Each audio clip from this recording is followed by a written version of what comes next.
দিনে ছদ্মবেশে বিভিন্ন এলাকায় ঘুরে ঘুরে পর্যবেক্ষণ। এরপরে ডাকাতি করার ঘটনা ঘটছে পুরো রাজধানী জুড়ে। অ্যাম্বুলেন্সে এসে ডাকাতি করতে গিয়ে কাঁঠালবাগানে ভিন্ন ভিন্ন এলাকায় ধরা পড়েছে 10 ডাকাত।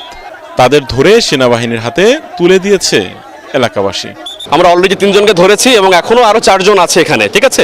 তো আমরা যেটা করছি, আমরা আসলে না মারার চেষ্টা করছি প্রথমে, পরবর্তীতে যদি পালানোর চেষ্টা করে মারছি এবং পরবর্তীতে আমার সেনাবাহিনী কল করে আমরা ধরিয়ে দিচ্ছি।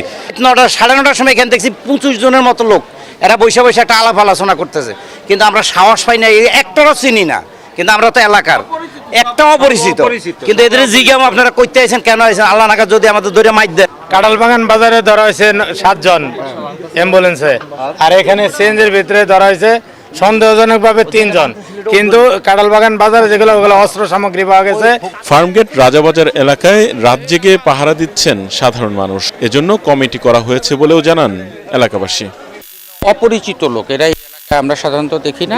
3 দিন ধরে দেখতেছি যে খুব ঘোরাফেরা চলতেছে সারাদিনই, হয় বাইক দিয়ে হচ্ছে, নাহলে হাঁটতেছে। মেট্রো রেলের এই যে ফুটপাথগুলো আছে এগুলোর উপর দিয়ে খালি একবার এদিকে যায় একবার ওদিকে যায়, দেখতেছি আমরা 3 দিন ধরে। হোয়াটসঅ্যাপের মাধ্যমে বিভিন্ন এলাকা ভিত্তিক কমিটি, যখন যেখান থেকে আমরা খবর পাচ্ছি আমরা সাথে সাথে সেইখানে একসাথে একযোগে যাচ্ছি।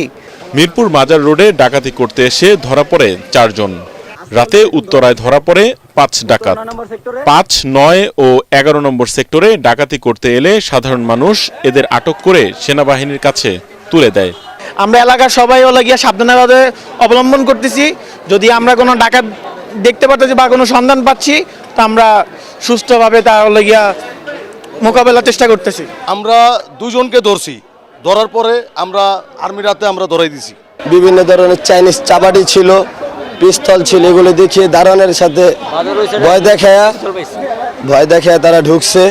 বৈষম্য বিরোধী ছাত্র আন্দোলনে আওয়ামী লীগ সরকারের পতন ও শেখ হাসিনার দেশ থেকে পালানোর পর থেকে রাজধানীতে ডাকাত আতঙ্ক।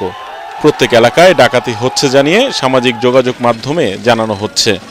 মসজিদে মসজিদে সতর্ক থাকার মাইকিংও করা হচ্ছে। এলাকা ভিত্তিক কমিটি গঠন করে সারা রাত পাহারাও দিচ্ছেন সবাই।